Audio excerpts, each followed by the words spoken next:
रामचंद्र जी के अवतार हुए और 100 करोड़ से ज्यादा रामायण है।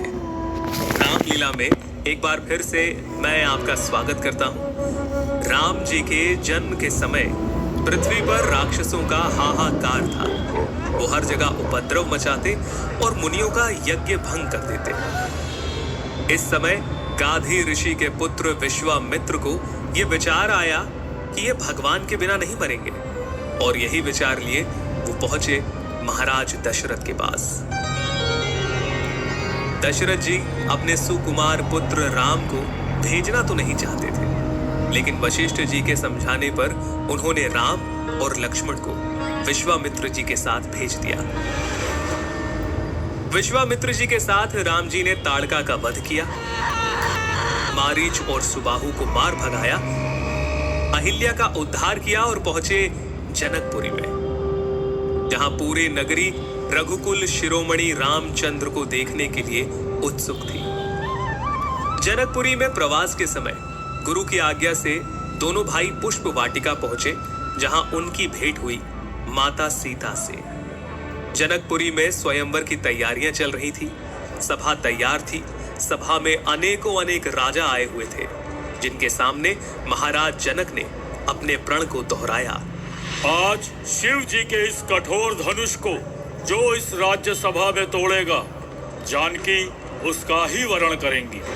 जब 10,000 राजा एक साथ मिलकर धनुष को तोड़ना तो दूर हिला तक नहीं पाए, तब जनक जी निराशा से बोले, मैंने जान लिया, पृथ्वी वीरों से खाली हो गई है। जनक जी के इस प्रकार के वचनों से लक्ष्मण जी तमतमा उठे।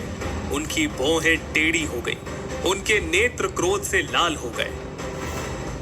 भैया, आपकी आज्ञा पाऊं तो ब्रह्मांड को गेंद की तरह उठा लूं, सुमेरु पर्वत को मूली की तरह तोड़ दूं। फिर ये धनुष क्या चीज है? तब विश्वामित्र की आज्ञा पर भगवान श्री राम धनुष की ओर बढ़ चले। धनुष के समीप पहुंचकर उन्होंने मन ही मन गुरुओं को, अपने पितरों को और भगवान शिव को प्रणाम करते हुए फुर्ती से धनुष को लिया, चढ़ाया और तोड़ दिया। लेत चढ़ावत खेचत गाढ़े, लेत चढ़ावत खेचत गाढ़े, काहू न लखा देख सब ठाणे। तेहि छन राम मध्य धनु तोरा, भरे भुवन धुनि घोर कठोरा।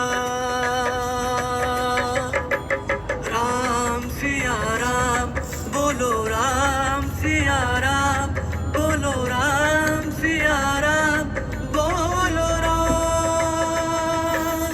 धनुष के टूटने पर परशुराम जी आते हैं। लक्ष्मण परशुराम संवाद होता है, जिसके बाद राम जी और लक्ष्मण जी का संवाद होता है, और इस प्रकार सीता स्वयंवर और बाल कांड संपन्न होता है।